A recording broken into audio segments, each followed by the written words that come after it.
বন্ধুরা আমার, ভাইয়ারা আমার, আল্লাহ রাব্বুল আলামিন এই কোরআনকে জীবন বিধান করে দিয়েছেন।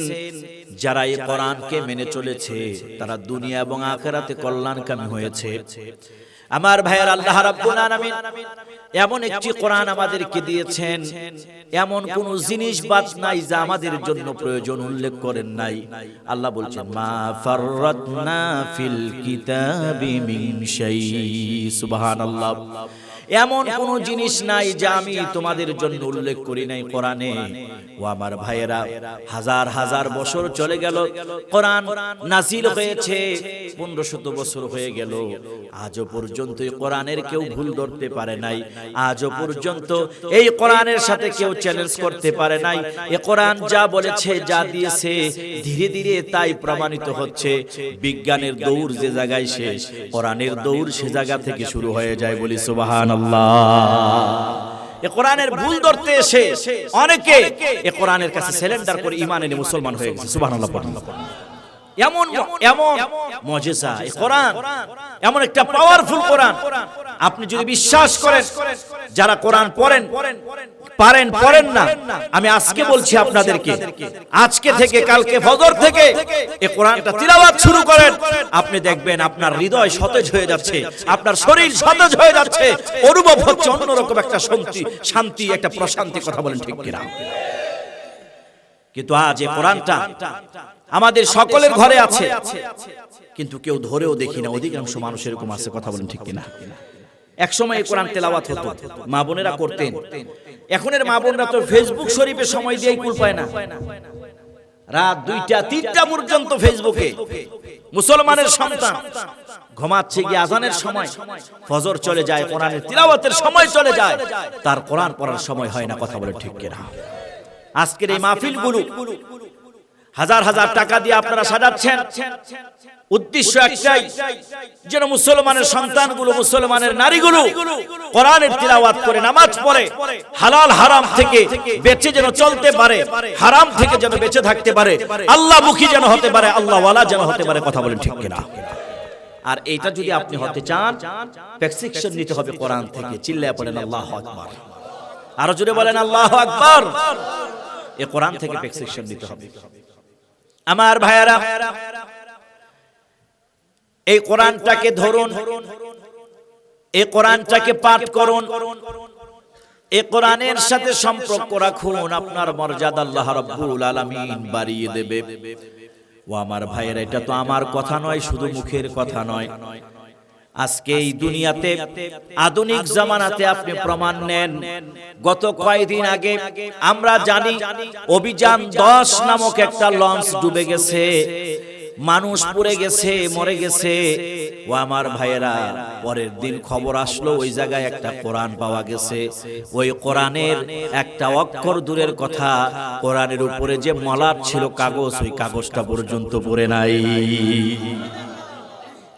আমার ভাইয়েরা, যদি এই কোরআনকে আমরা মানতে পারি, কোরআনের সাথে সুসম্পর্ক রাখতে পারি, কোরআনটা যদি সম্ভব হয় বুঝে পড়বেন। কিন্তু এরকম কথা বলা যাবে না, না বুঝলে ফায়দা নাই। ও আমার ভাইয়েরা, আমি তো বলি, পড়া তো দূরের কথা, পারেন না, কোরআনটার দিকে একটু চান, কোরআনটা বুকে লাগান, চুম খান, তারপরও আপনার মর্যাদা বেড়ে যাবে। কথা বলেন ঠিক কিনা? আমার ভাইয়েরা, আমার বন্ধুরা, যে কথা বলতে চাই, আল্লাহ রাব্বুল আলামিন বললেন, ও আমার হাবিব আপনি পাঠ করুন। কেন বললেন পাঠ করার জন্য? তাফসীরের মধ্যে এসেছে আল্লাহ রাব্বুল আলামিন এই জন্য আমার নবীকে বললেন কোরআনটা একটু পড়েন।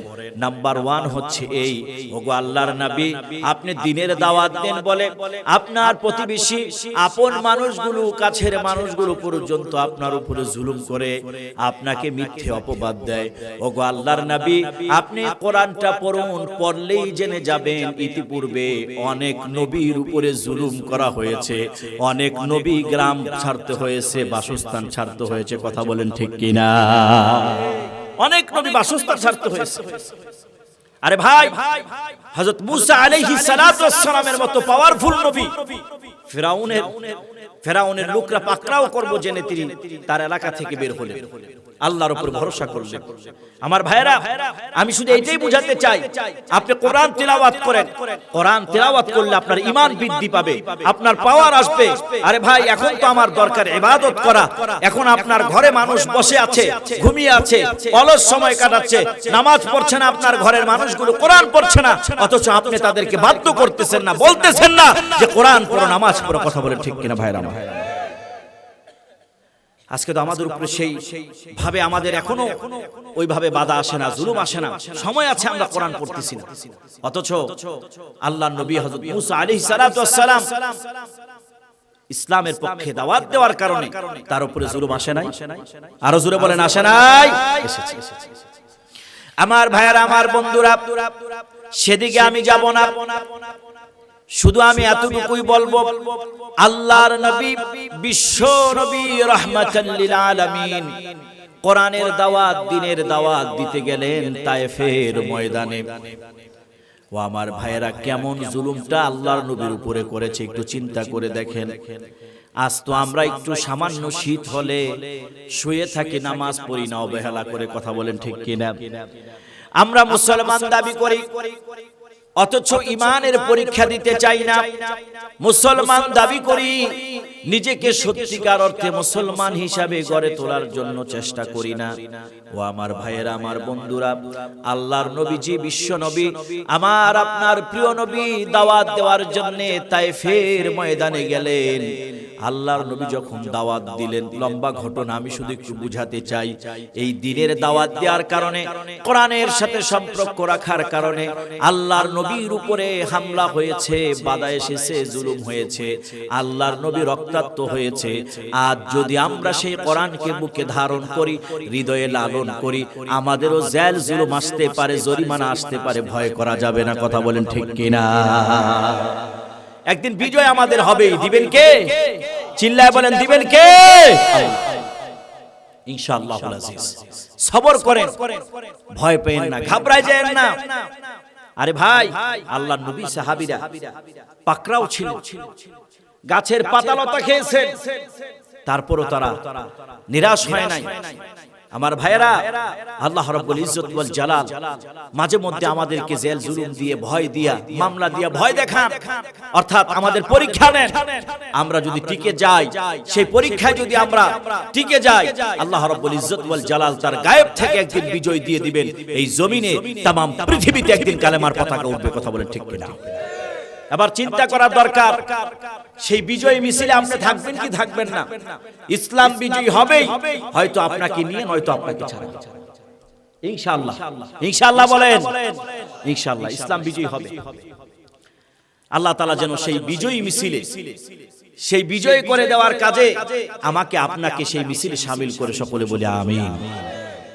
বন্ধুরা আমার, আল্লাহর নবীজি দাওয়াত নিয়ে গেলেন, তিনজন মানুষের কাছে গেলেন, তিনজনই আল্লাহর নবীকে কটাক্ষ করলেন, ফিরিয়ে দিলেন। নবী করিম সাল্লাল্লাহু আলাইহি ওয়াসাল্লাম চলে আসবেন, এমন সময় পাগল বলে ওই তায়েফের ছেলেগুলোকে লাগিয়ে দিল। আল্লাহর নবীর উপরে পাথর মারা শুরু করলো, বৃষ্টির মতো পাথর মারা শুরু করলো। নবী করিম সাল্লাল্লাহু আলাইহি ওয়াসাল্লামের রক্ত ঝরলো। আমার ভাইয়েরা, সেই সময়ে ফেরেশতারা এসে বলল, ওগো আল্লাহর নবী, জিবরাইল এসে বলল, আপনি অনুমতি দেন, এই তায়েফবাসীকে উল্টা মাটি চাপা দিয়ে দেব। আল্লাহর নবী বললেন, না, আমি এটা বলবো না। আজ তারা আমাকে চিনতে পারে নাই, বুঝতে পারে নাই। একদিন এই তায়েফের মাটিতে ইসলামের আবাদ হবে। তারা না হয় তাদের ছেলেরা, তাদের নাতিরা, তাদের বংশধররা কালেমা পড়ে মুসলমান হবে। ও আমার ভাইয়েরা, আল্লাহর নবীজির দোয়ার বরকতে রব্বুল ইজ্জত ওয়াল জালাল, রব্বে কাবা ওই তায়েফের ময়দানটাকে, ওই তায়েফের জমিনটাকে এমন ভাবে কবুল করলেন, সব ধরনের ফসল এই তায়েফের ময়দানে হয়। তায়েফের ময়দানে যদি কেউ গিয়ে থাকেন, তারা বুঝবেন ভালো করে আমার আলোচনাটা। যারা যান নাই তারাও শুনে রাখেন, আল্লাহ রাব্বুল আলামিন তার হাবিবের দোয়ার বরকতে তায়েফের ময়দানটারে এমন এসি করে দিয়েছে, তামাম সৌদিতে যেখানে আপনি যাবেন, গরমের কারণে মনে হয় বুঝি শরীরে ঠোসা পড়ে যাচ্ছে। আপনি যদি কোন রকম ভাবে খালি পাওটা, জুতা ছাড়া পাওটা রাস্তার মধ্যে একটু লাগে, মনে হয় যেন চামড়াটা উঠায় নিয়ে যাচ্ছে। ঘরের ভিতরে এসি ছাড়া থাকতে পারবেন না, অফিসে এসি ছাড়া থাকতে পারবেন না, গাড়ির ভিতরে এসি ছাড়া থাকতে পারবেন না, এত হিট, এত গরম। ওই তায়েফের ময়দানটা আল্লাহ রাব্বুল আলামিন তার হাবিবের দোয়ায় কেমন করে দিয়েছে একটু শুনুন। যখন আমরা মক্কা থেকে তায়েফের দিকে রওনা হলাম, হাজীদের সবচাইতে বেশি দুইটা আকাঙ্ক্ষা থাকে। নাম্বার 1 হচ্ছে কখন আমরা মদিনায় যাব, প্রিয় নবীজির রওজাটা একটু দেখব। সুবহানাল্লাহ। হাজীরা পাগল হয়ে যায়, আমি নিজে দেখেছি দুইটা জায়গায়। নাম্বার 1 মদিনাতুল মুনাওয়ারার জন্য পাগল হয়ে যায়। নাম্বার 2 তায়েফে, যারা তায়েফে দেখতে যায়, অন্যান্য জায়গা তো আছে, তায়েফ একটা আকর্ষণের জায়গা থাকে। আমার ভাইয়েরা, নবীর উম্মতগুলো যখন মক্কা থেকে উমরা শেষে, হজ শেষে মদিনার দিকে রওনা হবে, যখন এই খবরটা তাদের কানে আসে, কিবা জানে অমুক দিন যাবে, দিন গণতে থাকে। আর যখন একটা রাত মাত্র বাকি থাকে, ওই আল্লাহর নবীর উম্মতগুলো ঘুমায় না, কখন মদিনার দিকে রওনা হয়ে নবীর কাছে যাব। সুবহানাল্লাহ। পাগল হয়ে যায়, বেকারার হয়ে যায়। যখন মদিনার মিনার দেখে, গম্বুজ দেখে, আমার ভাইয়েরা, গাড়ি যখন রাস্তায় চলে, মদিনার দিকে ঢুকে, ওই সবুজ গম্বুজ আর মিনার দেখে হাজিরা কাঁদতে থাকে আর পড়তে থাকে, আসসালাতু ওয়াসসালামু আলাইকা ইয়া রাসূলুল্লাহ। দুরূদ শরীফ পড়তে থাকে, কাঁদতে থাকে, আরে এই তো আমার নবীর কাছে এসে গেছি, মানবতার মুক্তির সনদ, মানবতার মুক্তির দূত, রাহমাতাল লিল আলামিন, আখির জামানার পয়গম্বর। আমার ভাইয়েরা, কলিজা ফেটে যায়, উম্মত পাগল হয়ে যায়, কখন রওজার সামনে গিয়া সালাম দেবে। আরেকটা জায়গা যায়, তায়েফের ময়দান। ঘুরে ঘুরে দেখে, আহারে এই তো সেই তায়েফের ময়দান যেখানে আমার নবীর উপরে আক্রমণ করা হয়েছিল। বন্ধুরা আমার, মক্কা থেকে যখন তায়েফের জমিনে ঢুকে যাবেন, আলগোস্তে আস্তি করে ড্রাইভার সাহেব এসিটা বন্ধ করে দিয়া জানালাটা খুলে দেয়। ও আমার ভাইয়েরা, উত্তপ্ত গরম হিটার থাকে না, আল্লাহ রাব্বুল আলামিন তায়েফের ময়দানটার এসি বানায়া দিয়েছেন নবীজির দোয়ার বরকতে। সুবহানাল্লাহ। আমার ভাইয়েরা, আল্লাহর নবীজি দ্বীন প্রচার করতে গেলেন, মানুষগুলো দূরে সরায়া দিল, মানুষগুলো বিভিন্ন ভাবে বিভিন্ন রকমের কথা বলল। আল্লাহর নবী যেন সান্ত্বনা পান। ওগো আল্লাহর নবী, আপনি যেন সান্ত্বনা পান, এই জন্য আল্লাহ তাআলা বলতেছেন, মুসলুমা ওহিয়া ইলাইকা মিনাল কিতাব। ওগো আল্লাহর নবী, আপনি পড়ুন যে আপনার উপরে নাজিল করা হয়েছে। কারণ এই কোরআনটা পড়লেই জানা যায় আল্লাহর অসংখ্য নবী এই পৃথিবীতে এসেছিল, অনেক নবী রাসূলই দ্বীন প্রচার করতে গিয়া কষ্টের মুখোমুখি হয়েছে। কথা বলেন ঠিক কিনা? এইজন্য আমার ভাইয়েরা, তাফসীর ইবনে কাসিরের মধ্যে এসেছে, যদিও কথাটা আল্লাহর নবীকে বলেছে, তবে এই কথাটা আমাদের জন্য। চিল্লায় পড়েন আল্লাহু আকবার। কিন্তু আজকাল আমাদের এই ঘরের ভিতরে আমার মেয়ে, আমার ছেলে, আমার সন্তান, আমি কোরআন পড়তে জানি না। কথা বলেন ঠিক কিনা? কোরআন পড়তে জানি না। অথচ আপনারা অবাক হবেন, এই বাংলাদেশের অন্যতম একজন জ্ঞানী গুণী ব্যক্তি ডক্টর মোহাম্মদ শহীদুল্লাহ। চিল্লায় পড়েন আল্লাহু আকবার। ডক্টর মোহাম্মদ শহীদুল্লাহ তিনি বলেন, আমার কথাটা একটু গভীর মনোযোগ দিয়ে এখানে শুনবেন। ডক্টর মোহাম্মদ শহীদুল্লাহ বলেন যে আমার এতগুলো সার্টিফিকেট, এগুলো যদি আমি বিক্রি করি, 1 কেজি লবণের দাম হবে কিনা সন্দেহ আছে। কথাগুলো গভীর মনোযোগ দিয়ে শুনবেন। ডক্টর মোহাম্মদ শহীদুল্লাহর মতো ব্যক্তি বলছেন, আমার এতগুলো সার্টিফিকেট যদি আমি বিক্রি করি, 1 কেজি লবণের দাম হবে কিনা জানি না। কারণ এই সার্টিফিকেট তো সবাই তার মূল্য বুঝবে না। কথা বলেন ঠিক কিনা? কেজি দরে বিক্রি হয়ে গেল, কেউ নিয়ে গেল। কিন্তু ডক্টর মোহাম্মদ শহীদুল্লাহ বলেন, আমি যদি এই দুনিয়া থেকে কোরআনুল কারীমের কিছু আয়াত, কিছু সূরা, এই কোরআন নিয়ে যেতে পারি, হতে পারে এই কোরআনের আয়াত, এই কোরআনের তিলাওয়াত আমাকে জান্নাত দিয়ে দিতে পারে। সুবহানাল্লাহ। সূরা মুলক এশারের নামাজের পর পড়ার তেলাওয়াত করার কথা আছে হাদিসের মধ্যে। হাদিসের মধ্যে এসেছে, সূরা মুলক যারা পাঠ করবে, কবরের মধ্যে, হাসরের ময়দানে এই সূরা মুলক পাঠকারীর পক্ষে অবস্থান নিয়ে বলবে, আল্লাহ সে আমাকে পাঠ করেছে, তারে তোমার জান্নাতে দাও, না হলে কোরআন থেকে আমার সরায়া দাও। সুবহানাল্লাহ। আল্লাহ তাআলা অন্য জায়গায় বলছে কোরআন আল ফাজর ইন্না কোরআন আল ফাজরি কানা মাশহুদা, তোমরা ফজরে কোরআন পাঠ করে কোরআন তোমাদেরকে সাক্ষী দিবে। সুবহানাল্লাহ, আর জোরে বলেন সুবহানাল্লাহ। এজন্য ভাইরা আমার, বন্ধুরা আমার, এই কোরআনটা পড়তে হবে, এই কোরআনের সাথে সম্পর্ক রাখতে হবে।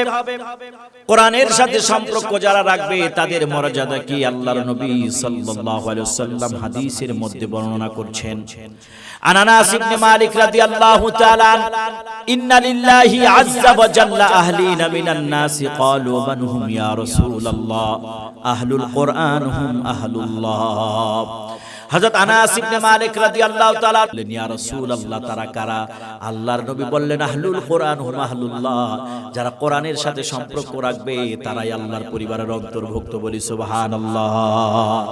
আল্লাহর নবীজি আরেক জায়গায় বলেন, ইন্নাল্লাযী লাইসা ফি জাওফি শাইউন মিনাল কোরআন কাল বাইতিল খারিব, যার হৃদয়ে বিন্দু পরিমাণ কোরআন থাকলো না ওটা যেন সারা বাড়ির মতো বিরান ঘরের মতো। ও আমার ভাইয়েরা, আপনারা দেখবেন এলাকার মধ্যে অনেকে ঢাকা থাকে, এরকম লোক আছে না নাই? তারা 3 মাস 4 মাস 6 মাস ধরে বাড়িতে আসে না, কেউ থাকে না। পোকা মাকড়ে মাকড়সায় ওই বাড়িগুলো জায়গা করে নেয়। কোথাও সাপ থাকে, বিচ্ছু থাকে, ব্যাঙ থাকে, ওই ঘরগুলোতে মানুষের বাসোপযোগ্য নয়। ঠিক তেমনি ভাবে যেই মুমিন হৃদয়ের মধ্যে কোরআন থাকে না, ওই হৃদয়টা শয়তানে বাসা বেঁধে নেয়। এরকম অনেক মা বোন আছে, আমার আপনার অনেক মা বোন আছে কোরআন পড়তে পারে কিন্তু অবহেলা করে এই কোরআনটা পড়ে না।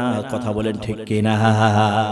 এজন্য আজ থেকে আমি বলি, আজকের এই আলোচনা শুনে যাবার পর থেকে আপনারা সকলেই বাড়িতে গিয়া বলবেন, সন্তান তুমি কোরআন পড়ো, ও আমার মেয়ে তুমি তো কোরআন জানো, কোরআনটা পড়ো। আপনার স্ত্রীকে বলবেন কোরআনটা পড়ো। আপনার যেই ঘরের ভিতরে কোরআন তেলাওয়াত হয় ওই ঘরের ভিতরে আল্লাহর রহমত নাজিল হয়। চিল্লায়ে বলি সুবহানাল্লাহ। এজন্য আমার ভাইয়েরা, আমার বন্ধুরা, সন্তানদেরকে কোরআন শিখাবেন। যদি আপনি আপনার সন্তানকে কোরআন শিখান, এই সন্তান আপনার মৃত্যুর পরে কবরের সামনে দাঁড়ায়া সূরা ইয়াসিন পাঠ করবে। যেই সন্তানটা কোরআন জানে না সে আপনার কবরের পাশে গিয়া দাঁড়াতেও চাইবে না, আরে কিছুই তো পারি না, কি পড়ব। ও আমার ভাইয়েরা, এই দায়িত্ব কিন্তু আপনাকেই নিতে হবে, আপনি একজন পিতা হিসাবে, মাতা হিসাবে। কারণ আমার ভাইয়েরা, মুসলমানের সন্তানেরা বড় অবাক লাগে, মুসলমানের সন্তানেরা কোরআন পড়তে পারে না। আমি যখন 16 সালে হজে গিয়েছিলাম, দেখবেন আপনারা যারা গিয়েছেন তারা দেখবেন এই মক্কা মদিনার বিভিন্ন জায়গাতে একটু একটু করে জায়গাতে শায়েখরা বসে আছে, কোরআন তেলাওয়াত শোনায়, কোরআন তেলাওয়াত শুনে। আমিও একদিন শোনালাম, একটা ছেলেকে বলছে তুমি পড়ো এবার, সে বলছে আমি পারি না। বলে সূরা ফাতিহাটা শোনাও। আরবি ছেলে সূরা ফাতিহাটা শুনিয়েছে। আমার ভাইয়েরা, আমাদের দেশে অনেকে এত সুন্দর করে কোরআন তেলাওয়াত করতে পারবে না, এত সুন্দর করে শোনাইছে। বড় আফসোস, আজকে মুসলমানের সন্তান কোরআন পড়তে জানে না। কথা বলেন ঠিক কিনা? আরো জোরে বলেন ঠিক কিনা? আবার পড়তে জানলেও কোরআন পড়ার সময় নাই। আমার ভাইয়েরা, এই পৃথিবী থাকার জায়গা নয়, কেউ তোমার আপন নয়। এই করোনা প্রমাণ করে দিয়ে গেছে এই পৃথিবীতে সত্যিকারের আপন কেউ নয়। তুমি তোমার আপন, তোমার আমল তোমার আপন। নিজের চোখের এরকম অসংখ্য ঘটনা দেখেছি, নিজের মা, নিজের বাবা, নিজের ভাই করোনা হয়েছে, ভাই হয়ে ভাইয়ের পাশে দাঁড়ায় না। কথা বলে ঠিক কিনা? আমার চোখের এরকম অসংখ্য ঘটনা আছে। জাতীয় টেলিভিশন পত্রিকাগুলোতে এসেছে, ঢাকাতে একজন করোনায় মারা গেছে।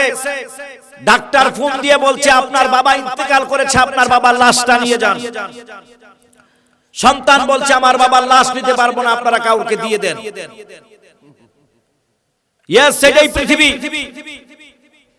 অথচ এই বাবা কত দিন রাত গেছে সন্তানকে পড়ালেখা করাতে হবে, পোশাক কিনে দিতে হবে, বই কিনে দিতে হবে। সন্তানের জন্য অনেক জায়গায় চুরি করছে, মিথ্যা বলেছে, বাটপারি করেছে, সুদ খেয়েছে, ঘুষ খেয়েছে। আজকে ওই বাবা অনেক ক্ষেত্রে নামাজও পড়ে নাই, ফ্যামিলির জন্য, সন্তানের জন্য, স্ত্রীর জন্য। আজকে সেই মানুষটা যখন মারা গেল, কেউ লাশটা ধোয়াইবার জন্য পরিবারের কেউ যায় নাই। কথা বলে ঠিক কিনা? এটাই তো দুনিয়া। আরো শুনবেন, গত কয়েক মাস আগে একটা রিপোর্টে বলেছে এখনো ঢাকা মেডিকেলে এখনো 6টা লাশ পড়ে আছে, কেউ এসে লাশগুলো নেয় না। এমনকি আল মারকাজুল ইসলামিয়া যারা লাশ দাফন করেছে, গোসল করিয়েছে, তারা একদিন একটা টেলিভিশনে ইন্টারভিউ দিতে গিয়ে বলেছে, এখনো জুরাইনে আজ থেকে 6 মাস আগের কথা, এখনের কথা জানি না, 6 মাস আগে বলেছেন 16টা কবর বুঝাইয়া দিতে পারেনি আত্মীয় স্বজনকে যারা করোনায় মারা গেছে। কয়টা লাশ? 16টা। এই তো দুনিয়া ভাই। প্রথম দিক দিয়ে করোনা হবে বলে মানুষ হাসি দিলে একজন আরেকজনের কাছে যায় নাই, কথা বলেন ঠিক কিনা?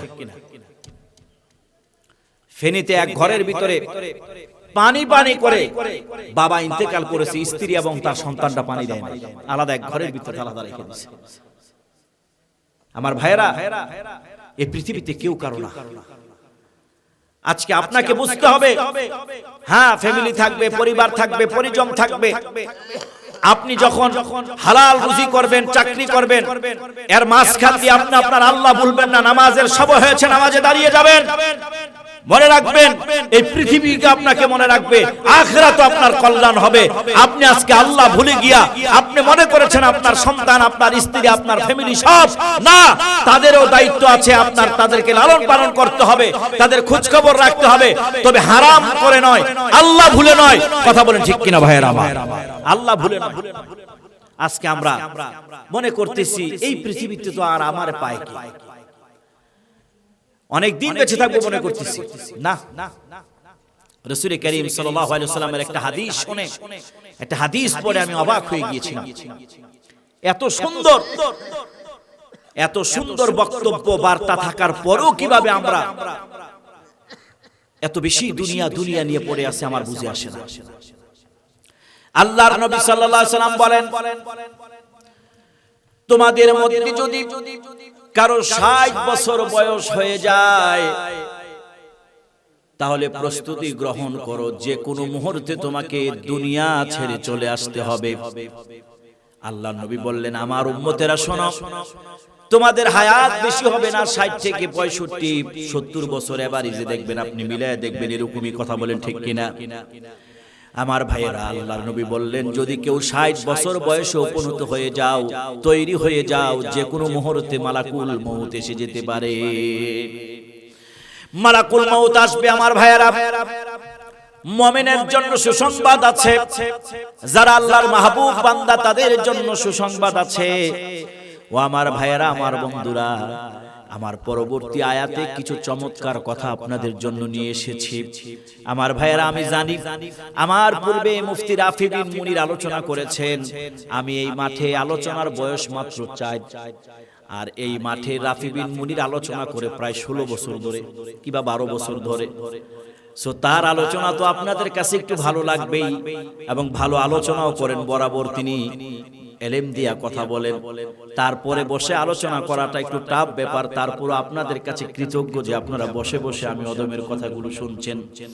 আমার ভাইয়েরা, আমার বন্ধুরা, প্রথমে আমি যেই সাবজেক্টটা নিয়ে কথা বলতেছি, নাম্বার 1 পার্ট, মুমিন কোরআনের সাথে সম্পর্ক রাখবে, কোরআন পড়বে, কোরআন তিলাওয়াত করবে।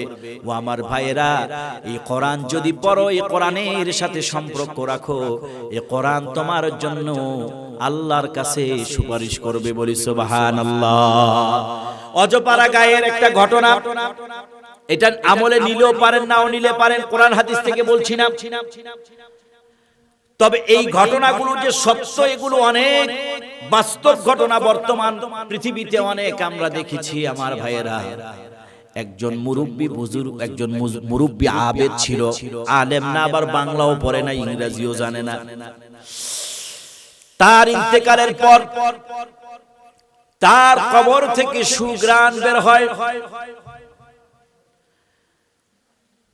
একজন মোটামুটি পর্যায়ের হুজুর আলেম বাড়িতে গিয়া পর্দার আড়াল থেকে তার স্ত্রীকে প্রশ্ন করছো, আমার বোন, আমার জানা মতে আপনার স্বামী তো আলেমও না, বাংলা অঙ্ক ইংরেজিও তো এরকম পড়ে নাই, মূর্খ মানুষ,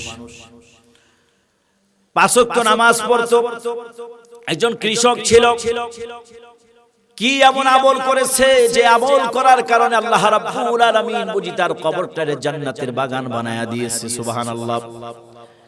পর্দার আড়াল থেকে ওই বোন জবাব দিয়ে বলল, আমার ভাই, আমার স্বামী তেমন কোনো আমল জানা করতো না, তবে আমার স্বামী 5 ওয়াক্ত নামাজ ছেড়ে দিত না, আমার স্বামী কোন রকম কিছুটা কোরআন কয়েকটা সূরা পারতো, বেশি তো পারতো না। তবে আমি আমার স্বামীরে দেখেছি, আমার স্বামী প্রতিদিন কোরআনটা নিয়া বুকে জড়াইতো আর চুমু খাইতো আর খুলে খুলে কোরআনটা খুলে খুলে কোরআনের আয়াতের উপর দিয়ে হাত বুলাতো আর কাঁদতো আর বলতো, আল্লাহ এ কোরআন পড়তে জানলাম না, শিখতেও জানলাম না, এই কোরআনটাই জন্য আমি চুমু খাই ধরতেছি, কোরআনের সাথে সম্পর্ক রাখতেছি। আল্লাহ দয়া করে তুমি আমারে মাফ করে দিও আর কোরআনের সাথে সম্পর্ক রাখার কারণে আমারে সম্মানিত করে দিও। ওই আলেম বলেন, কোরআনটা আমি হাতে নিয়ে দেখি ওই মরহুম ব্যক্তি আবেদ এত বেশি কোরআনের আয়াতের উপর দিয়ে হাত বুলাতেন, ওই কালো কালো আয়াত আর কালো কালো শব্দের মাঝখানের সাদা পৃষ্ঠার সাদা জায়গাটা পর্যন্ত কালো হয়ে গেছে। এত বেশি কোরআনের সাথে সম্পর্ক। এজন্য আল্লাহর নবী বলছেন, যার সাথে যার মুহাব্বত তার সাথে তার কি কিয়ামত হবে, হাসর হবে। এবার আপনি চিন্তা করে দেখেন, আপনি কি কোরআনের সাথে সম্পর্ক রাখবেন নাকি দুনিয়া দুনিয়া নিয়ে বসে থাকবেন? আমার ভাইয়েরা, একটা কথা আপনারা খুব ভালো করেই জানেন, জ্ঞানী গুণী মানুষ টয়লেটের সামনে দিয়ে গেলে, দুর্গন্ধের সামনে দিয়ে গেলে কি সুগন্ধ আসে না দুর্গন্ধ আসে? আরো জোরে বলেন, দুর্গন্ধ আসে। কোন একদিন আতরের দোকানের সামনে দিয়ে গেলেন, কিসের গন্ধ আসে? আতরের ঘ্রাণ আসে। এজন্য ইসলাম, কোরআন, হাদিস, সুন্নাহ, আমার ভাইয়েরা ইসলামের সাথে সম্পর্ক রাখেন, কোরআন সুন্নাহর সাথে সম্পর্ক রাখেন, মসজিদের সাথে সম্পর্ক রাখেন, কোরআনের সাথে সম্পর্ক রাখেন। আল্লাহর কসম, এই পৃথিবী থাকার জায়গা নয়, আপনার মৃত্যু হবে ঈমানের সাথে, আল্লাহর মাহবুব বান্দা হবেন। ও আমার ভাইয়েরা, মুসলমানদের জন্য, ঈমানদারের জন্য এই দুনিয়া নয়, ৬০-৬৫ বছরের দুনিয়াতে ঈমানদার, জ্ঞানী, বুদ্ধিমানরা পরকাল, যে পরকালের শেষ নাই, সেই পরকালের রুজি কামাই করে কথা বলে ঠিক কিনা? আর আব্দুল্লাহ ইবনে ওমর রাদিয়াল্লাহু তাআলা আনহু, ইয়া নবিয়াল্লাহি মান আকিয়াসুন নাস ওয়া আহজাবুন নাস ক্বালা আকসারুহুম যিকরান লিল মাউত ওয়া আকসারুহুম ইস্তি'দাদ। আব্দুল্লাহ ইবনে ওমর রাদিয়াল্লাহু তাআলা আনহু থেকে বর্ণিত, তিনি বলেন, একজন ব্যক্তি এসে আল্লাহর নবীকে বলছে, ও আল্লাহর নবী, দুনিয়াতে জ্ঞানী কারা, সতর্কবান ব্যক্তি, বুদ্ধিমান কারা? আল্লাহর নবী বললেন, ক্বালা আকসারুহুম যিকরান লিল মাউত, যারা বেশি বেশি মৃত্যুর কথা স্মরণ করে এবং মৃত্যুর জন্য প্রস্তুতি গ্রহণ করে, উলাইকাল আকিয়াসু যাহাবু বিশারফিদ দুনিয়া ওয়া কারামাতিল আখিরাহ, তারাই দুনিয়াতে জ্ঞানী, বুদ্ধিমান, সতর্কবান এবং দুনিয়া ও আখিরাতে সম্মানিত হবে। সুবহানাল্লাহ। দুনিয়া আখিরাতে সম্মানিত হবে, কথাটা বুঝবেন, দুনিয়া এবং আখিরাত। একটা প্রমাণ আপনারা নিজেরাই দেন। এই দেশে, আপনার সমাজে, আপনার ঘরের কথা বলছি, আপনার ঘরে ৫ জন সদস্য, কয়জন? এক ভাই আছেন, তার ৩০ বছর বয়স, তার ছোট্ট ভাইটার বয়স ১২ থেকে ১৫ বছর, হাফেজে কোরআন হয়েছে। আপনি দেখবেন আপন ভাই, বড় ভাই, ১৫ বছরের বড় বড় ভাই, সেই বড় ভাইও তার হাফেজে কোরআন ভাইটার সাথে সুন্দর আচরণ, ভদ্রতার সাথে কথা বলে ঠিক কিনা? এই সমাজে আপনি দেখবেন অনেক মুরব্বী আছে, এই যে আমার বাবা, এই যে মুরব্বীরা দেখবেন যারা নামাজ পড়ে, যুবকদের মধ্যে যারা নামাজি, সত্য কথা বলে, হ্যাঁ, আমল আখলাক করে, তাদের প্রতি আলাদা মায়া, মোহাব্বত, ভালোবাসা, এবং সকলেরই কম বেশ একটা আলাদা মায়া, মোহাব্বত, একটা ভালোবাসা কাজ করে, কথা বলে ঠিক কিনা? আপনি দেখবেন একজন নামাজি যুবক, বেনামাজিরা পর্যন্ত তার মোহাব্বত করে, বন্ধুরা মোহাব্বত করে, বলে ও নামাজি মানুষ, ও মিথ্যা কথা বলবে না, কথা বলে ঠিক কিনা? আসলে আপনাকে নয়, আল্লাহর গোলাম যারা হয়ে যায়, যারা আল্লাহর গোলামি করে, আল্লাহ তাআলা তাদের জন্য সারা মাখলুকের হৃদয়ে মায়া মোহাব্বত ঢুকিয়ে দেয়। সুবহানাল্লাহ। এজন্য আমার ভাইয়ের, আমার বন্ধুরা, হেলায় খেলায় অনেক সময় চলে গেছে, এবার আমাদের সময়, আমরা কিছুটা কোরআন তেলাওয়াত করব। আমার অবাক লাগে, ফেসবুকের ব্যাপারে একজন বলেছে যে আগামী 20 বছর পরে এই জাতি মূর্খে পরিণত হবে শুধু ফেসবুকের কারণে। এটা ফেসবুক নিয়ে একজন বিশেষজ্ঞের কথা, একটা জাতীয় পত্রিকায় লেখা এসেছে। আমার মোবাইলটা চার্জ দিয়ে বন্ধ হয়ে গেছে, নাইলে আমি পুরাটা বলে দিতে পারতাম কি লিখছি। তবে আমি বলি, আগামী 20 বছর পরে এই সমাজে ফজরের নামাজের পরে কোরআন পড়ে এরকম 2-1 জন পাওয়া যাবে কিনা সন্দেহ আছে, কথা বলে ঠিক কিনা? এখনই যা অবস্থা,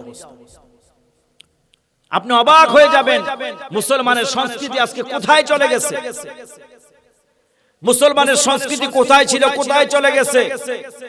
হযরত আব্দুল কাদের জিলানী বাগদাদী রাহমাতুল্লাহ আলাইহির মা বলেন, আমার ছেলে যখন কান্না করত আমি কোরআনের আয়াত শোনায়া তিলাওয়াত শুনিয়ে শোনাতাম, এক পর্যায়ে আমার সন্তানের কান্না বন্ধ হয়ে যেত। আজকে সেই মুসলমানের নারীরা তার সন্তান কান্না করলে মোবাইলে হিন্দি গান শোনায় কান্না বন্ধ করে, হিন্দি গান শোনায় বাচ্চারে খাবার খাওয়ায়। কথা বলে ঠিক কিনা? এর চাইতে অধপতন এই জাতির জন্য আর কি হতে পারে? আপনি প্রমাণ নেবেন, আমি আপনাকে বলছি। 20 কি 21 ডিসেম্বর দিনাজপুরে আমার একটা মাহফিল ছিল দিনের বেলায়। আমি ফ্লাইটে গিয়েছি সৈয়দপুর, এখান থেকে গাড়িতে করে দিনাজপুর গিয়ে প্রোগ্রাম করেছি। আমি বিমানের বাম সাইডে বসার ডাইন পাশেই একটি চেয়ারের পিছনে, আমার বরাবর চেয়ারটির পিছনে একটি দম্পতি, ছোট্ট বাচ্চা, সম্ভবত 8 মাস 11 বা 1.5 বছরের হবে। কিছু দূর যাওয়ার পর বাচ্চাটা কান্না করতেছে। প্লেনে বাচ্চারা উঠলে কান্না করে, কিন্তু হঠাৎ কিছুক্ষণ পর আমি শুনতে পেলাম পিছন থেকে গানের আওয়াজ আসতেছে, মিউজিক সহকারে গান। তাও একটা কবিতাকে মিউজিক দিয়ে বানিয়েছে, হাট্টিমা টিম টিম ওরা মাঠে পারে ডিম, ওদের আছে খাড়া দুটো সিং, হাট্টিমা টিম টিম। আমি অবাক হলাম, বিমান চলতেছে এমন একটি জায়গায়, রিক্সের জায়গায় আছি। বিমানে উঠলে কিন্তু আপনি দেখবেন সবাই আল্লাহর ওলি হয়ে যায়, জিকির আজগার করতে করতে অবস্থা খারাপ, কলিজা শুকিয়ে যায়। কথা বলেন ঠিক কিনা? যারা উঠছেন তারা জানে। আমার তো মনে হয় মাঝে মধ্যে বিমানে চড়তে হয় প্রয়োজনে। বিমানে উঠলে পরে আধা ঘন্টা 40 মিনিট ডোমেস্টিক ফ্লাইট গুলো যখন করি, জিকির আজগার দোয়া দুরূদ এভাবে পড়ি, এইভাবে যদি দুনিয়াতে অন্য সময়গুলো কাটাইতে পারতাম তো আমি তো সিলেটের শাহজালালের মতো ওলি হয়ে যেতাম। এজন্য আমার ভাইয়েরা, আল্লাহ তো এগুলো বলে দিয়েছেন, কোরআনেও চমৎকার করে বলে দিয়েছেন, ফাইদা রাকিবু ফিল ফুলকি দাউল্লাহ মুখলিসিনা লাহুদ্দিন। যখন তোমরা নৌযানে থাকো, অর্থাৎ নদীতে ট্রলারে লঞ্চে যখন তোমরা থাকো, তো আমি আল্লাহকে একনিষ্ঠভাবে ডাকতে থাকো। ফালাম্মা নাজ্জাহুম ইলাল বাররি ইযা হুম ইউশরিকুন।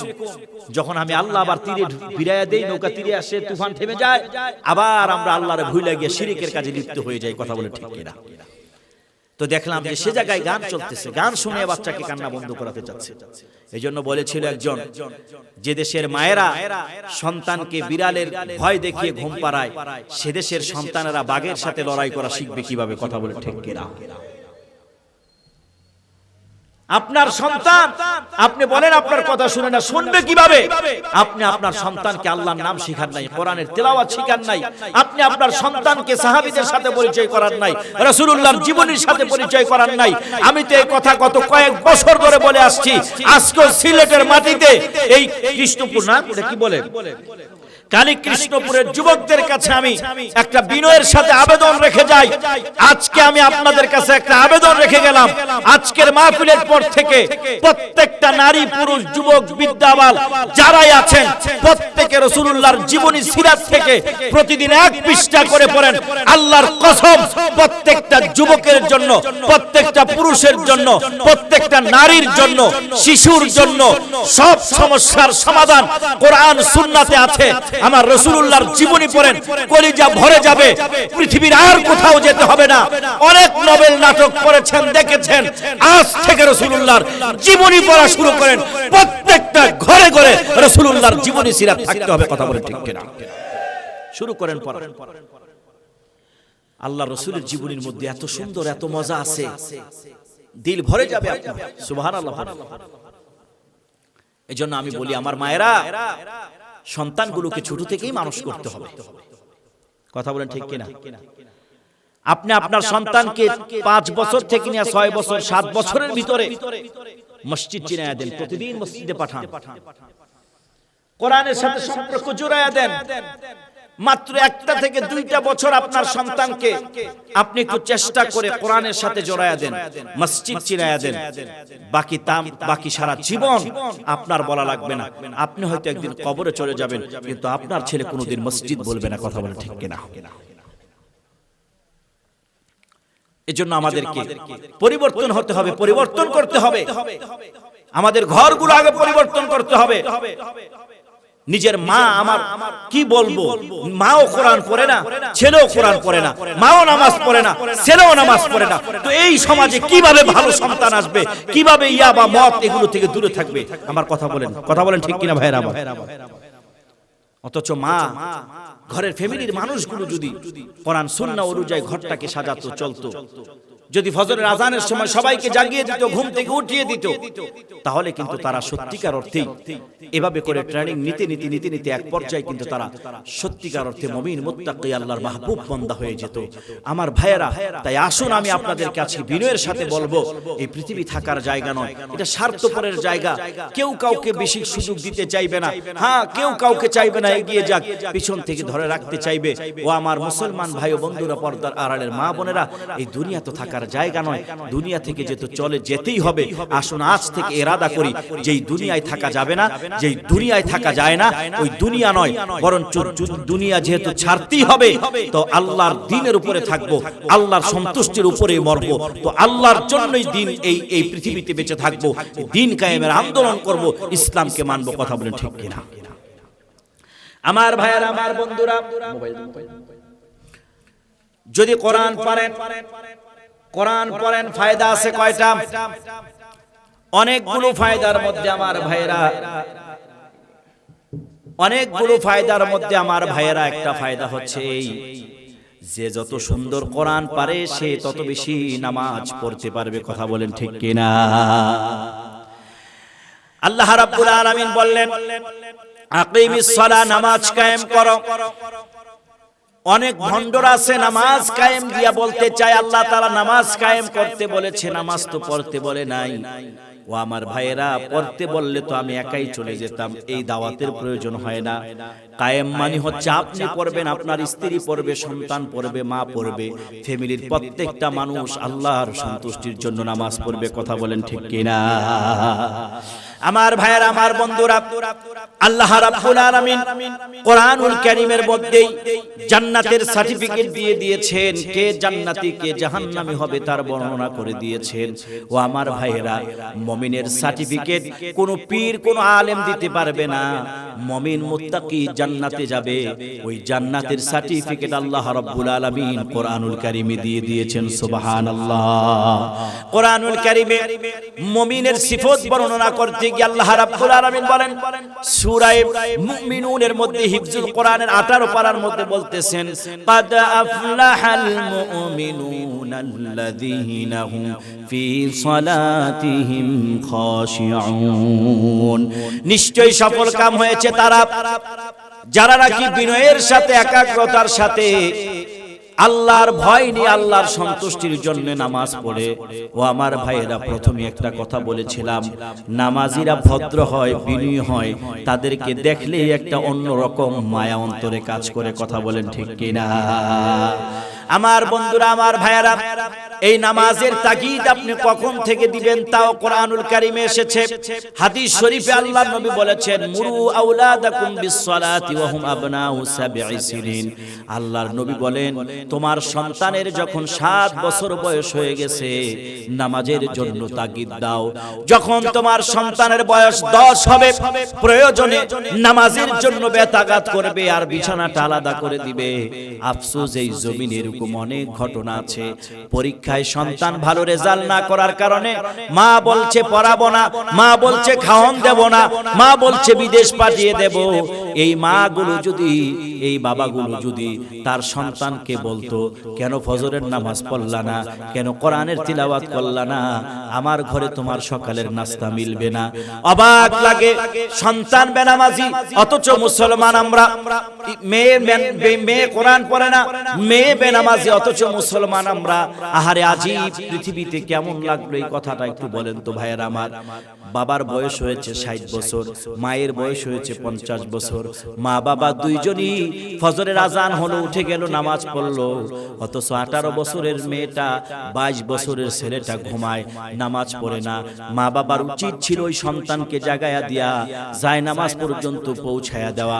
5 ওয়াক্ত নামাজি দিনদার পরহেজগার বানানোর ট্রেনিং মা বাবাই দিতে হবে। কথা বলেন ঠিক কিনা? আমার ভাইয়েরা, আমার বন্ধুরা, এই নামাজ মানুষকে বিনয়ী করে দেয়। শুধু তাই নয়, নামাজ মানুষকে ভ্রাতৃত্বের বন্ধনে আবদ্ধ করে দেয়। নামাজ উঁচু নিচুর ব্যবধানকে ভুলিয়ে দেয়। কে সাদা, কে কালো, কে অফিসার, কে পিয়ন, সব কিছু ভুলাইয়া দেয়।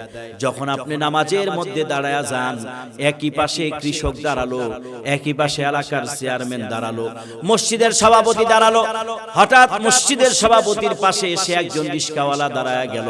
নামাজ শেষে সভাপতি বলতে পারবেন না, তুমি রিস্কা চালাও, কেমন করে আমার সাথে নামাজে দাঁড়ালা? তোমার পা কেন আমার পায়ে লাগলো? ও আমার ভাইয়েরা, ও আমার বন্ধুরা, আপনারা সকলেই জানেন একজন বড় ধরনের কুস্তিগীর মোহাম্মদ আলী, পরবর্তীতে তার নাম হয়েছে, মুসলমান হয়েছিল শুধু একটি কারণে, অনেকগুলো কারণের মধ্যে একটি কারণ হচ্ছে এই, তিনি যখন একটা রেস্টুরেন্টে খাবার খেতে গিয়েছেন, কালো বলে তাকে উঠায়া দিয়েছে। এই লোকটাই যখন আবার নাকি রেস্টুরেন্ট থেকে বের হলো, তাকায়া দেখেন দূরে কোথাও আজান হলো, আর কতগুলো মানুষ একসাথে কাতারে দাঁড়ায়া গেল, একে অপরের পাশে দাঁড়ায়া গেল। কেউ লম্বা, কেউ খাটো, কেউ কালো, কেউ সাদা, কোনোভাবেই বিভেদ করলো না, ঘৃণা করলো না, কাউকে মসজিদ থেকে বের করে দিল না। কালো সাদা একসাথে বসে গেল, এক কাতারে নামাজে দাঁড়ায়া গেল। তিনি বললেন, আরে এইটা কোন ধর্ম? বলে এই ধর্মের শিক্ষা যদি হয় মানুষ মানুষকে সম্মান করবে, এই নামাজ তো মানুষকে এক কাতারে এনে দিয়েছে। এ জায়গায় হিংসা নাই, বিদ্বেষ নাই, বড় ছোটর ব্যবধান নাই। নামাজ এমন একটা ইবাদত যার মাধ্যমে মানুষকে এক করে দেয়, মিলায়া দেয়, মিলন মেলা করে দেয়। কথা বলেন ঠিক কিনা? আর আজকে মুসলমানের মসজিদের জামাতগুলো ফাঁকা হয়ে থাকে, অবাক লাগে। ছোটবেলা যখন বাড়িতে যেতাম, সিনিয়র ভাইদেরকে কিংবা বন্ধু বান্ধবদেরকে যখন বলতাম চলো মসজিদে যাই, নামাজ পড়তে হবে, বলতেছে সরি, প্যান্টটা খারাপ, অর্থাৎ প্রস্রাব করে পানি লয় নাই। এরকম যুবক আছে না নাই? এটা বড় আফসোসের কথা কিনা বলেন ভাইয়েরা আমার? মুসলমানের সন্তান অপবিত্র থাকে, মুসলমানের সন্তান বয়স হয়ে গেছে অনেক, এখনো নামাজ চিনে না। ও আমার ভাইয়েরা, আমার বন্ধুরা, আমি তো একটা কথা বলি, আজকে যে আয়াতের মধ্যে আলোচনা এসেছে, আল্লাহ তাআলা বলছেন ইন্নাস সালাতা তানহা আনিল ফাহশাই ওয়াল মুনকার, নিশ্চয়ই নামাজ মানুষকে অশ্লীল এবং মন্দ কাজ থেকে বিরত রাখে।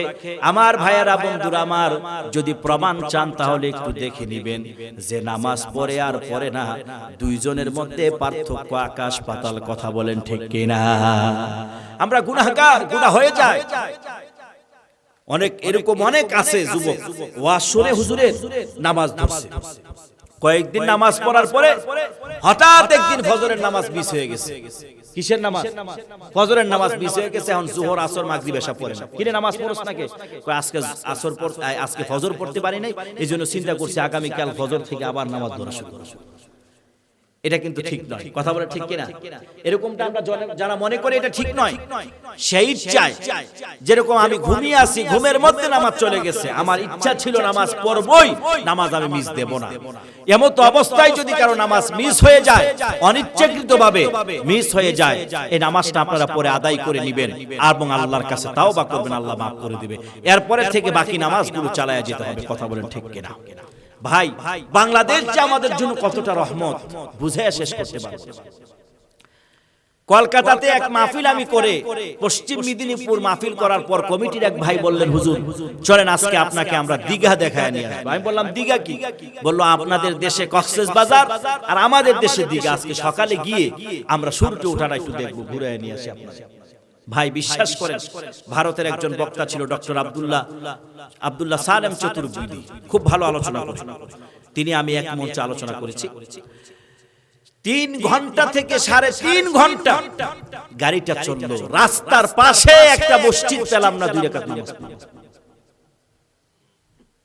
অথচ এই বাংলাদেশে আপনি মার্কেটে যান, সেখানে গিয়ে দেখবেন নামাজের জায়গা আলাদা আছে। কথা বলেন ঠিক কিনা? আপনি মার্কেটে যান, সেখানে গিয়ে দেখবেন নামাজের জায়গা আছে। আপনার গাড়িতে আপনি গ্যাস নেবেন, ওই জায়গায় দেখেন নামাজের জায়গা রেখে দিয়েছে।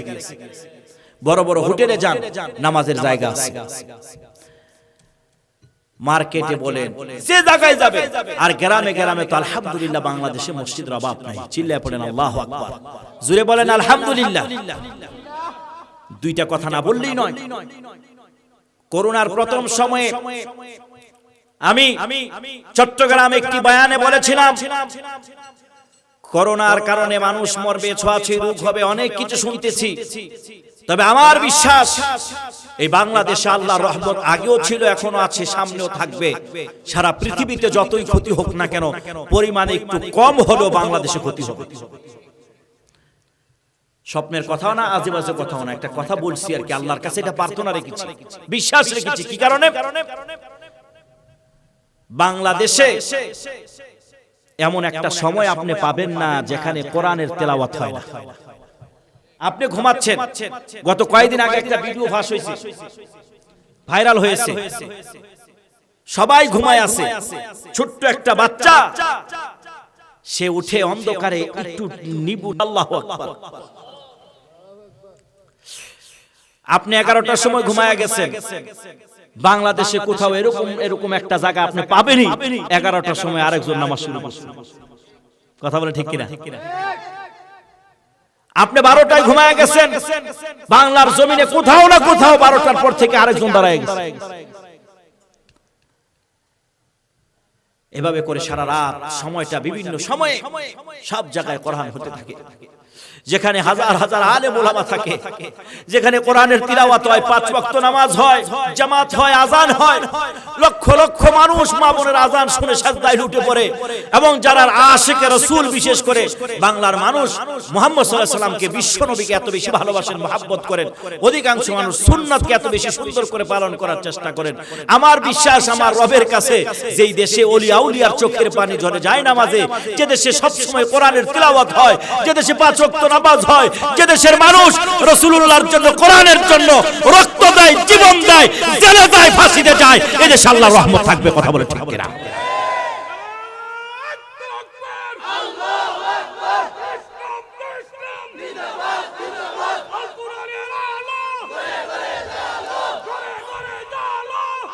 আমার ভাইয়েরা, এটা আমার আল্লাহর কাছে একটা দাবি ছিল বা দোয়া ছিল বা বিশ্বাস ছিল।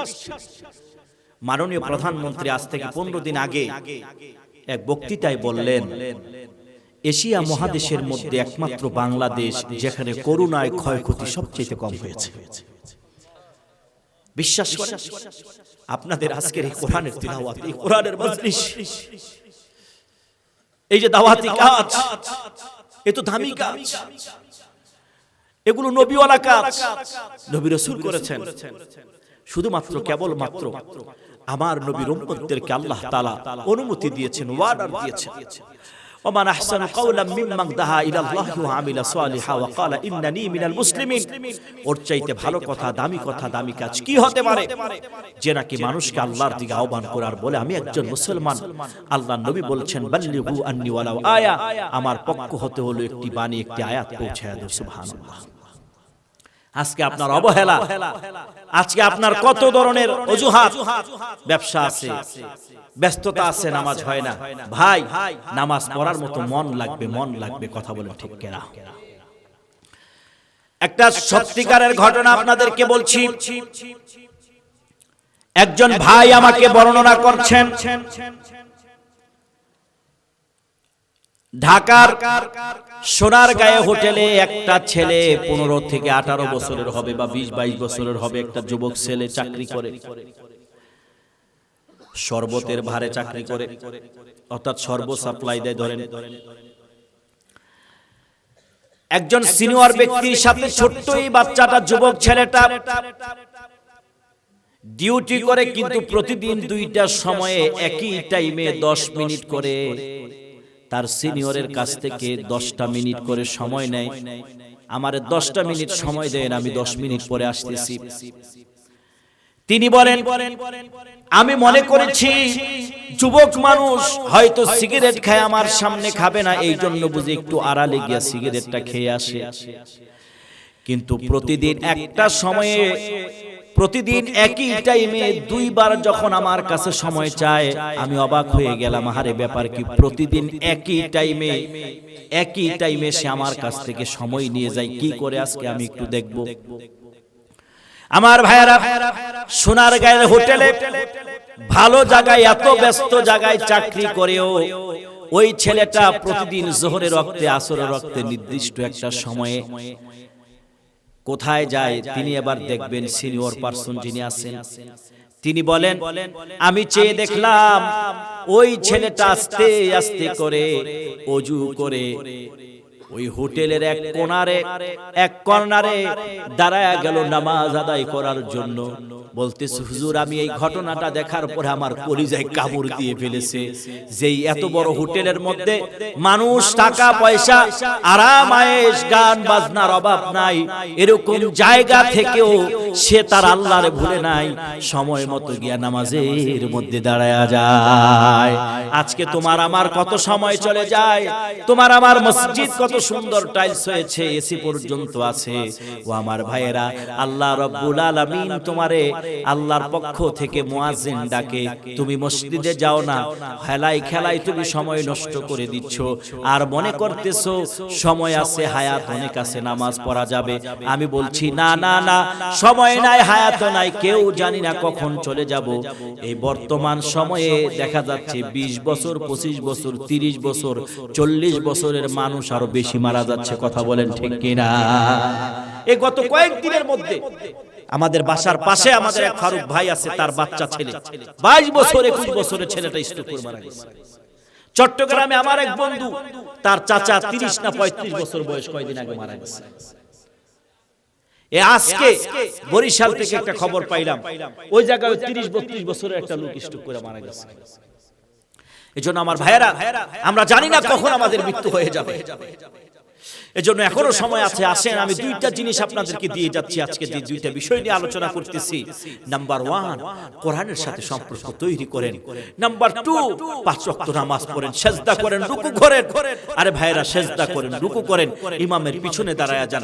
পারেন না, তারপর ইমামের পিছে দাঁড়ায়া যান, সুবহান রাব্বিয়াল আযীম, সুবহান রাব্বিয়াল আলা, এটি তো পারেন। যতটুকু পারেন ইমামের পিছে দাঁড়ায়া 5 ওয়াক্ত নামাজ পড়তে থাকেন, আর আস্তে আস্তে শিখতে থাকেন। আরে ভাই, আপনার একদিন ঘর ছিল মাটির ঘর, সে জায়গা থেকে আজকে হয়ে গেছে আপনার বিল্ডিং, দোতলা বিল্ডিং হয়ে গেছে। আপনার জীবনের 40 বছরের মেহনতের কারণে আপনার ঘরে আজকে টাইলস, আপনার ঘরে আজকে বাথরুম, আজকে আপনার ঘরে মেশিন দিয়া পানি আসে, ঠান্ডা পানির পাশাপাশি গরম পানি আসে। আপনার ছোট্ট ব্যবসাটা আজকে অনেক বড় হয়ে গেছে। আপনার ব্যাংকে আগে টাকা ছিল 10,000, এখন 10 লাখ হয়ে গেছে। আপনার জীবনে মেহনত করে এই জীবন চলার পথে ঘরে বাহিরে, শরীরে, পোশাকে, কাপড়ে, চোপড়ে সব জায়গায় উন্নতি আসলো। আজও পর্যন্ত মুসলমানের সন্তান কোরআন তেলাওয়াত 40 বছর আগে জানতা না, এখনো জানো না। 40 বছর আগে নামাজ জানতা না, এখনো জানো না। কি জবাব আল্লাহর কাছে দিব? কথা বলেন ঠিক কিনা? কি জবাব দেব আল্লাহর কাছে? এজন্য ভাইরা আমার, বন্ধুরা আমার, আলোচনার পার্ট 2 সালাতের কথা আমি আপনাদেরকে বলে যাই। আহারে, আজকে তো এত সুযোগ থাকার পরও নামাজ পড়ি না। স্বয়ং আমার নবীজি যখন সেজদায় যেতেন, রুকুতে যেতেন, কাফেররা উটের উজুরি বাসুরিগুলো, পচা উজুরি বাসুরিগুলো আমার রাসূলুল্লাহর মাথায় দিতেন। কত কষ্ট করে তারা নামাজ পড়তেন। বড় আফসোস হয়, আজ এই সমাজে যারা নামাজ পড়ে, অধিকাংশ মানুষ, আম মানুষ যারা আছেন, সাধারণ মানুষ, অনেকে ভালো করে রুকু সেজদা পর্যন্ত করেন না, অনেকে ভালো করে রুকু সেজদা জানেন না। আফসোস লাগে, 60 বছর 40 বছরের মানুষটা ভালো করে এখন ওযুও জানে না। কি জবাব দেব আল্লাহর কাছে বুঝে আসে না। ও আমার ভাইয়েরা, অন্যান্য ওয়াজ তো পরের কথা। আসুন আজ থেকে আমরা ইরাদা করি, আগামীকালই ইমাম সাহেবের কাছে গিয়া বলবো, ইমাম সাহেব হুজুর দেখেন তো আমার রুকু হয় কিনা, সেজদা হয় কিনা।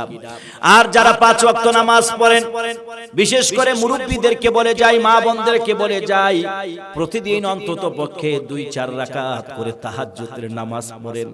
অন্তত পক্ষে সপ্তাহে একদিন হলেও তাহাজ্জুদের নামাজ পড়েন। রুকুর মধ্যে, সেজদার মধ্য থেকে শান্তি খুঁজে নেন।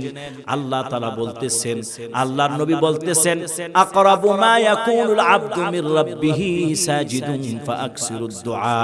আল্লাহর বান্দা যখন সিজদায় চলে যায়, আল্লাহর অতি নিকটে চলে যায়, ওই জায়গায় গিয়া প্রার্থনা করো, আল্লাহ তোমার দোয়া কবুল করে নেবেন। সুবহানাল্লাহ। আমার ভাইয়েরা, আমার বন্ধুরা, আজকাল তো আমরা বিপদে পড়লে আল্লাহ ভুলে যাই, কথা বলেন ঠিক কিনা?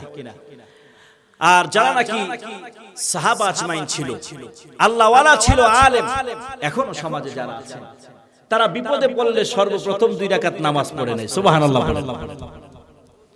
হাজার আসকারানী তারিখ নামক কিতাবের মধ্যে লিখেন, একজন ব্যক্তি যিনি শামস থেকে খচ্চরে ঘোড়ায় বহন করে লুক পারাপার করে টাকার বিনিময়ে, তো একদিন তিনি একজন লোক উঠালেন। ওই লোক বলতেছে যে তুমি আমাকে এই পথ দিয়ে না নিয়ে অন্য পথ দিয়ে নিয়ে যাও। যেই পথ দিয়ে নিয়ে গেলেন ওই পথটা ছিল ডাকাতের পথ, খারাপ পথ। এক পর্যায়ে তিনি যখন পথ শেষ করলেন, খচ্চর থেকে সে নেমে অস্ত্র এবং রশি বের করে বলল, আজকে তোরে মেরে ফেলব। তিনি বললেন, ভাই তুমি আমাকে মেরো না, আমাকে মেরে ফেলো না, একটা কাজ করো, তুমি আমার টাকা পয়সা, আমার খচ্চর যা আছে সব নিয়ে যাও, তারপরে তুমি আমাকে মেরো না। সে বলল যে না, তোকে আমি মেরেই ফেলি। বলল, মরার আগে অন্তত পক্ষে আমাকে 2 রাকাত নামাজ পড়ার সুযোগ দাও। সুবহানাল্লাহ পড়বেন না?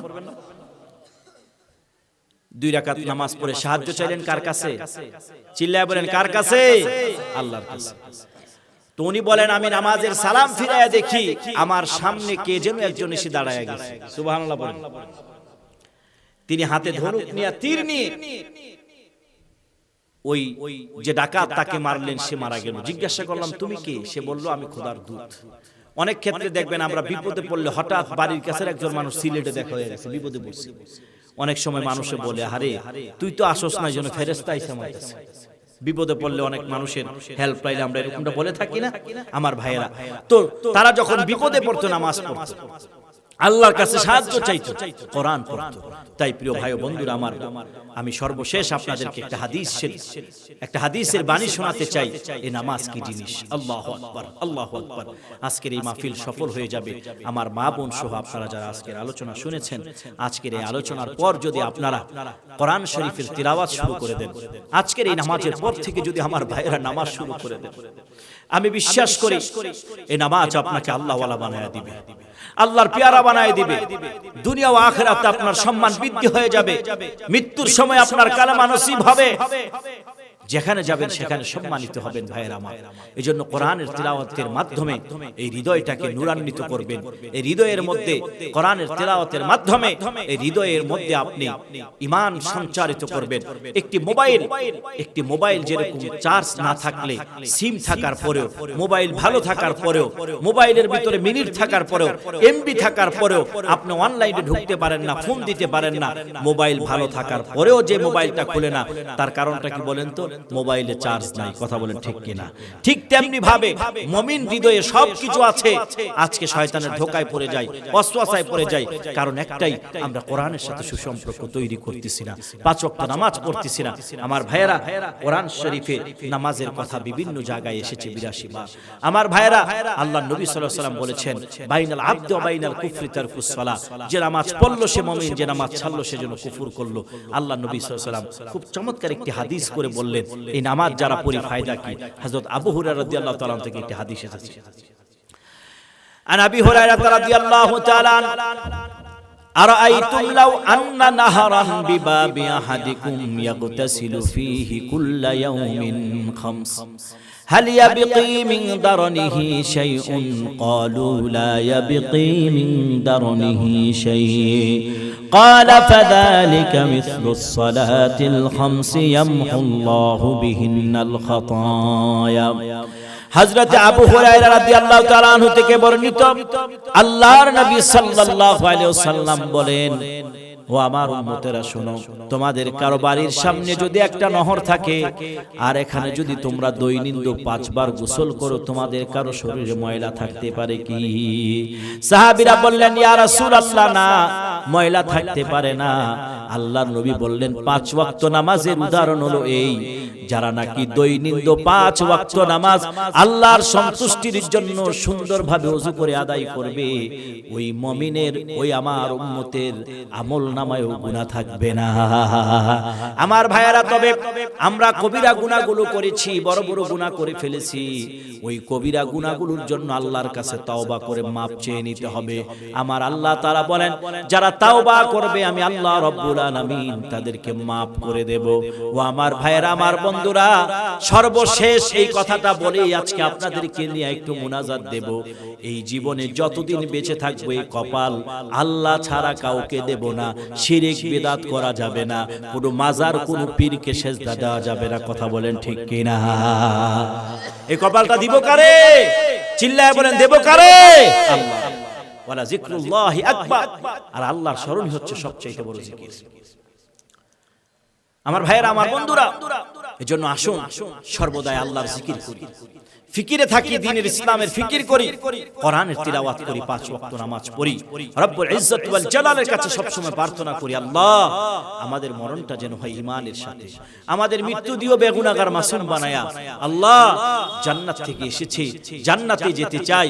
ওগো মালিক, যেহেতু কালেমাওয়ালা তাওহীদ পন্থী বানিয়েছো, জাহান্নামের আগুনে পোড়ায়ো না, জাহান্নামী বানায়ো না।